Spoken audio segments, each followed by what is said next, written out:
বাংলাদেশের ফুটবলে যে নতুন কমিটি হয়েছে টোটালটাই আওয়ামী লীগের পুনর্বাসন হয়েছে। সে তো বাংলাদেশের জনগণের ভোটে নির্বাচিত হয়নি। আমি চাই না কোনো স্পোর্টসম্যান এরকম কোনো নিপীড়ন নির্যাতনের শিকার হোক। প্রথমে হচ্ছে ফুটবল নিয়ে আসলে আপনার আগামী দিনের ভাবনা কি? এখন যে ফুটবলের যে নতুন একটা জৌলুস ফিরে আসছে, সেটা নিয়ে আসলে আপনি আগামী দিনে আপনার ভাবনাটা কি আসলে? না, হামজা চৌধুরীকে কেন্দ্র করে বাংলাদেশের ফুটবলের যে একটা জৌলস বা একটা উৎসাহ উদ্দীপনা বা একটা নতুন ভাবে ভালো কিছু করার যে প্রত্যয় তৈরি হয়েছে, সেটা আমরা যদি ভবিষ্যতের জন্য যদি ধরে রাখতে পারি তাহলে এটার হয়তো আমরা একটা ভালো ফিডব্যাক পাবো। বাট এটা যদি হয় সাময়িক, যে হামজা চৌধুরীকে দিয়ে আমরা হয়তোবা ইন্ডিয়ার এগেনস্টে আপনার ভালো ফুটবল খেলেছে, বাংলাদেশ হয়তোবা জিততেও পারতো, কিন্তু আনফরচুনেটলি ড্র করে তারপরে বের হয়ে আসছে। তা আমার কাছে মনে হয়েছে যে শুধু এটা সাময়িক চিন্তা না করে আমরা যদি ভবিষ্যতের কথা চিন্তা করি, যে বাংলাদেশের ফুটবলটাকে আমরা গ্রাসরুট লেভেল থেকে শুরু করতে চাই, বা আমাদের যে ফুটবলকে নিয়ে যে বাংলাদেশের মানুষের যে প্রত্যাশা, যে চাওয়া, সেই জায়গাগুলি যদি আমরা পূরণ করতে পারি, সেটা রাতারাতি পারবো না, বাট ভবিষ্যতের একটা পরিকল্পনা যদি আমরা তৈরি করতে পারি, তাহলে হয়তোবা গিয়ে আমরা একটা ভালো কিছু করতে পারবো।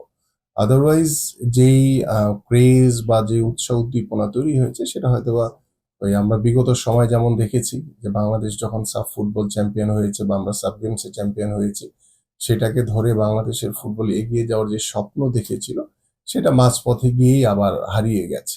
তা আমার কাছে যেটা যে এই হারিয়ে যাতে আমরা যেতে না হয় আর কি, এটাই হলো আমাদের মূল আরেকটা বিষয়, প্রত্যাশা।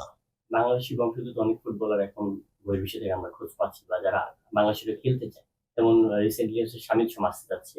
সেখান থেকে আসলে বাফুফের থেকে কতটুকু সহযোগিতা পাওয়া যাবে তাদেরকে নিয়ে মানে বাংলাদেশে খেলানো? পাশাপাশি আগামী 10ই জুন সিঙ্গাপুরের বিপক্ষে খেলা আছে আমাদের হোমে।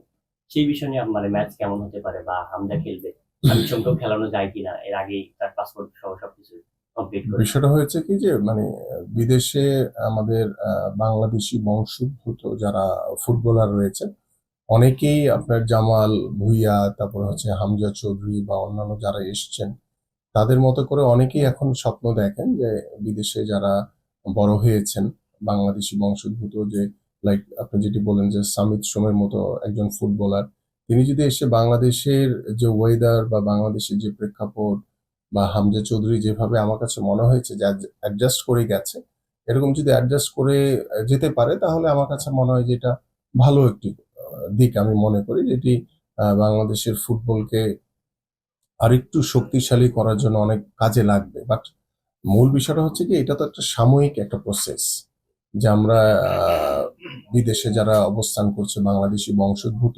তাদেরকে দিয়ে হয়তো আমরা আহ, সাময়িকভাবে আমাদের বাংলাদেশের ফুটবলকে ভালো কিছু অ্যাচিভ করার চেষ্টা করছি।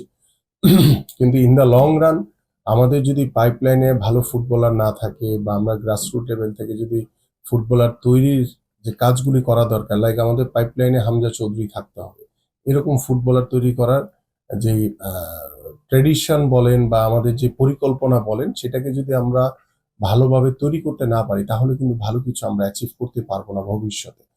আর সিঙ্গাপুরের সাথে যেই খেলাটি রয়েছে আমাদের হোম মানে হোম ভেন্যুতে, আমার কাছে মনে হয় যে হোম ভেন্যুর একটা সবসময় একটা অ্যাডভান্টেজ থাকে। বাট যদিও সিঙ্গাপুর ভালো একটি দল আমি মনে করি, এবং তাদের সাথে তাদের যে স্ট্রেংথ বা তাদের যে স্ট্রিমিনা বা তাদের যে কর্ম পরিকল্পনা, সেটা আমাদের চেয়ে বা সব ধরনের ফ্যাসিলিটিস এটা আমাদের চেয়ে অনেক ডেভেলপ তাদের। আর সেই জায়গা থেকে বাট যেহেতু হোমে খেলা, আমার কাছে মনে হয় যে বাংলাদেশের এই অ্যাডভান্টেজটা অবশ্যই পরিপূর্ণভাবে কাজে লাগানো উচিত। কারণ হোম ভেন্যুতে নিজেদের দর্শক, নিজেদের মাঠ, সবকিছুই নিজেদের এনভায়রনমেন্ট, সবকিছুই নিজেদের মতো করে সবকিছু কাজে লাগানো যায়।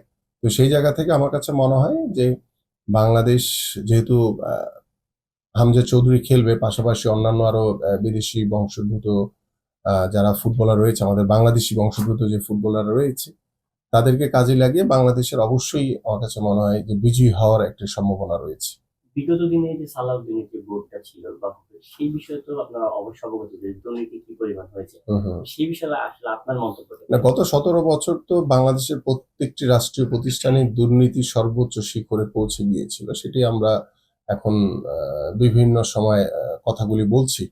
বাট ফুটবল ফেডারেশনটা টোটালি আমি মনে করি যে আমাদের দুই একজন ছাড়া বাংলাদেশের ফুটবলে যে নতুন কমিটি হয়েছে টোটালটাই আওয়ামী লীগের পুনর্বাসন হয়েছে।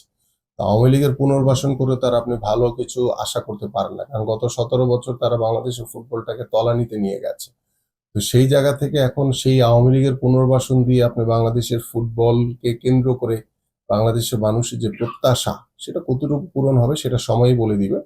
বাট আমার কাছে মনে হয় যে বাংলাদেশের ফুটবলটাকে বা ফুটবলের ফেডারেশনটাকে আমরা আরো ঢেলে সাজানো উচিত ছিল আমাদের। বাট সেই জায়গায় আমাদের হয়তো বা এএফসি বা ওই ফিফার দোহাই দিয়ে আমরা ওই যে কাউন্সিলর যারা রয়েছে তাদের ভোটে যে নির্বাচিত হয়েছে সেই আওয়ামী লীগের পুনর্বাসন, সেটা বাংলাদেশের ফুটবলের ভালো কিছু বয়ে আনবে বলে আমার কাছে মনে হয় না। যেটা হচ্ছে সাকিব আল হাসান গতকালকে একটা ইন্টারভিউ দিয়েছিল ডেইলি সান। সেখানে সে বলেছে হচ্ছে তার যে ভুল ছিল সেটা নিয়ে এখন তার অনুশোচনা তেমন একটা নেই।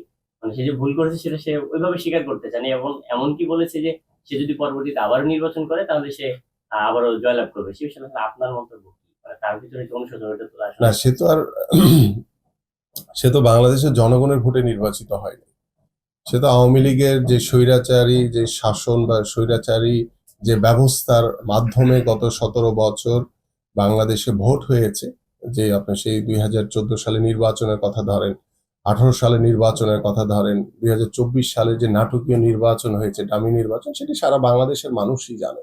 এবং স্বৈরাচারের যেভাবে পতন হয়েছে, সেই স্বৈরাচারদের বাংলাদেশের মাটিতে ফিরে আসা, এটা আমার কাছে মনে হয় না যে বাংলাদেশের মানুষ সেটা কোনোভাবেই মেনে নেবে। এবং সাকিব কি বলেছে এটা আমার কাছে ম্যাটার করে না। বাট বাংলাদেশের জনগণের ভোটে যারা নির্বাচিত না, তাদের মুখে এত বড় কথা কখনোই মানায় না। আরেকটা বিষয় তিনি বলেছে তাকে নাকি হত্যা মামলায় ফাঁসানো হয়েছে।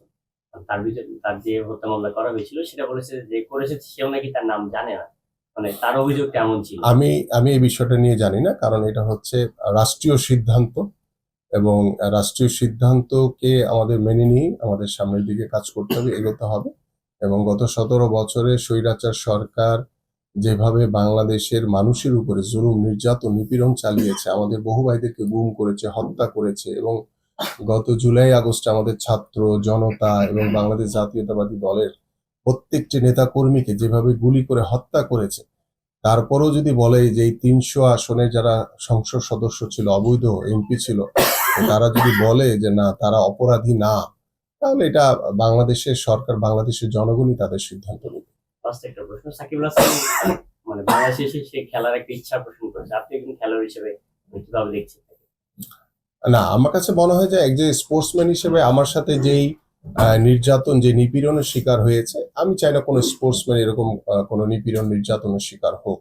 বাট যেহেতু এটি রাষ্ট্রীয় সিদ্ধান্ত, তো দেশের সরকারই এটা সিদ্ধান্ত নিল যে সাকিব আল হাসান এসে বাংলাদেশে খেলতে পারবে কি পারবে না।